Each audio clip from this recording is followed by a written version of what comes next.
안녕하세요. 6월 셋째 주 ETF 다시 보기입니다. 이번 주 소식을 함께 확인해 보시죠. 한국은행이 5월에 기준금리를 연 1.5%에서 1.75%로 0.25%포인트 인상했다는 소식 뉴스를 통해 들으셨을 텐데요. 4, 5월 2달 연속으로 금리가 오른 것인데 2007년 이후 약 15년 만이라고 합니다.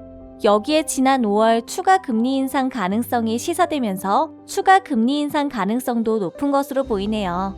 지금 미국에서도 기준금리 인상이 가장 큰 이슈인데요. 5월 미국 소비자 물가지수가 전년 동기 대비 8.6% 상승하며 시장 예상치를 상회했죠. 이는 1981년 이후 최고치이며 전망치인 8.3% 상승보다도 웃도는 수치입니다.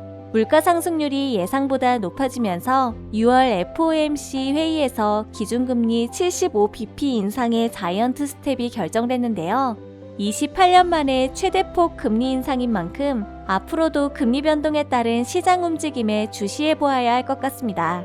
미국 기준금리가 가파르게 인상됨에 따라 우리나라도 금리 인상에서 자유로울 수는 없는 상황인데요. 이런 상황에서 주목해보시면 좋을 것 같은 테마가 바로 보험주입니다.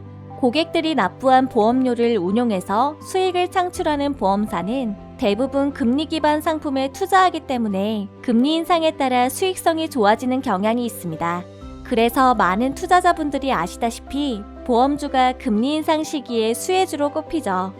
이러한 시장 상황을 반영하여 코덱스 보험 ETF 리포트를 준비했는데요. 이 상품은 국내 대표 보험 기업들에 투자하는 ETF로 KRX 보험지수를 기초지수로 하고 있습니다.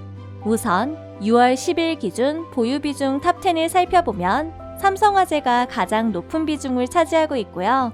삼성생명, 현대해상, 메리츠화재 등이 뒤를 잇는 모습입니다. 6월 10일 기준으로 코덱스 보험 ETF 주가는 6,690원, 한 주간 상승 기업은 4종목, 하락 기업은 6종목을 기록했네요. 일주일간 보유 종목들의 기사들을 분석하여 점수를 낸 긍부정 점수는 25점으로 중립 동향을 보여주고 있고요. 코덱스 보험 ETF 관련 뉴스량은 지난주 대비 소폭 상승한 수치를 보여주고 있습니다.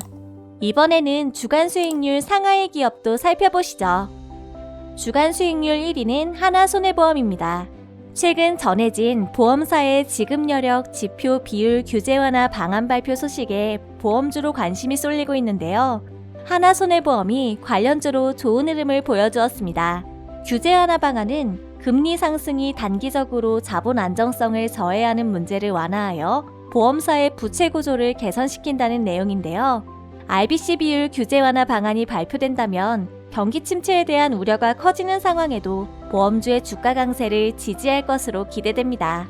더불어 4분기에는 새 회계제도 IFR S17의 호재까지 더해서 좋은 분위기를 이어갈 것으로 예상되기도 하네요. 다양한 변화가 예상되는 보험업계.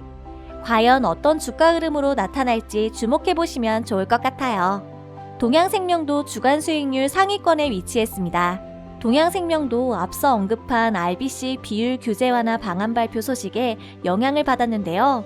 그 외에도 최근 보험업계에서 치열해지고 있는 치아보험 경쟁이 한몫을 하는 것으로 보이네요. 치아보험은 생명보험사들도 판매할 수 있기 때문에 보험사들은 치아보험의 보장 범위를 얼굴까지로 넓히는 등 가입 대상을 확대하는 모습을 보이고 있죠. 그중 동양생명은 비용 부담이 큰 보철치료 보장을 강화한 상품을 내놓으며 그 경쟁에 참여한 것으로 보입니다. 동양생명이 호재에 힘입어 상품에서도 좋은 실적을 보여줄 수 있을지 함께 지켜보시죠. 주간 수익률 3위는 현대해상입니다. 현대해상은 지난달 1분기에 순이익 1,512억 원, 영업이익 2,249억 원을 달성하며 전년 동기 대비 상승한 결과를 보여주었는데요. 일반 보험, 자동차 보험 등을 중심으로 손해율이 개선된 점이 실적 증가 요인으로 꼽히고 있네요.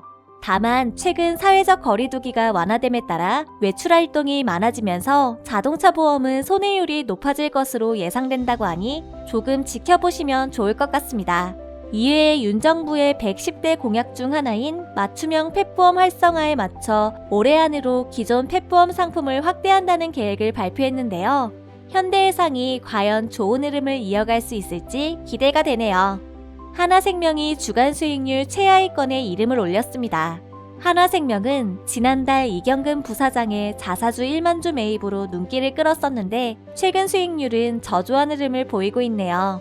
이와 더불어 지난달 한화생명은 보험금 지급 능력 평가 신용등급이 AAA에서 AA+로, 신종 자본증권 신용등급은 AA에서 AA-로 하향 조정됐는데요. 동종업체 대비 낮은 자본 여력과 누적된 저수익성이 영향을 미친 것으로 보입니다.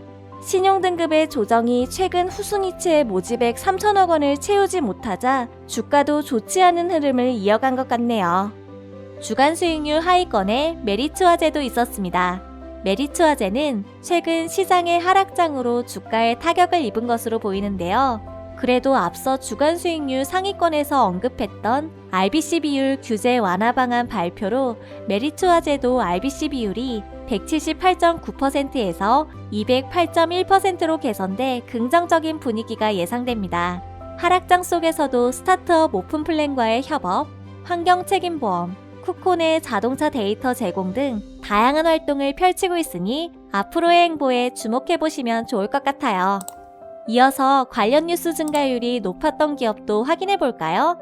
롯데손해보험은 지난 4월 출시한 레클릭 미니 암보험으로 뜨거운 관심을 받고 있습니다.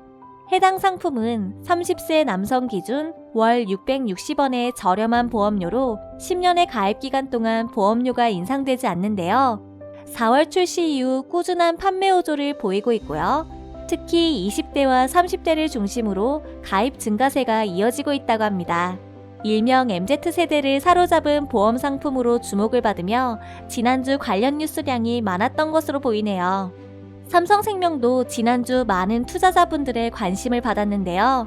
최근 발표된 보험사의 지난해 해외 실적이 영향을 미친 것 같네요. 지난해에는 코로나19로 많은 변수들이 있었으나 보험업종에서 1,145억 원의 실적을 거두며 크게 개선된 모습을 보여주었죠. 다만 생명보험사의 경우 약 150억 원의 이익을 내며 작년 대비 0.8% 감소한 수치를 기록했고요. 그중 삼성생명, 한화생명, 신한라이프, 삼성화재가 설립한 12곳의 해외법인 1분기 순이익은 전년 동기 대비 30.8% 하락한 것으로 나타났습니다. 최근 계속해서 거론되고 있는 글로벌 금융시장의 변동성 증가가 큰 요인으로 작용된 모습인데요. 앞으로의 추이를 지켜보시면 좋을 것 같습니다. 코덱스 보험 ETF 관련 핫키워드는 간단하게 확인해 볼게요. 이 밖에도 최근 공시 데이터를 바탕으로 정리된 포트폴리오 지표별 상위 5개 기업과 하위 5개 기업의 재무 관련 정보들도 준비했으니 확인해 보세요. 오늘 준비한 코덱스 보험 ETF 리포트는 여기까지입니다. 잇따른 금리 인상 소식으로 시장이 힘든 요즘 금리 인상으로 수혜가 기대되는 코덱스 보험 ETF에 관심 가져보시면 좋을 것 같고요. 이 밖에 더 많은 국내 테마형 ETF 소식들이 궁금하시다면 코덱스 홈페이지에서 리포트를 확인해 보세요. 다음 주에 만나요. 안녕!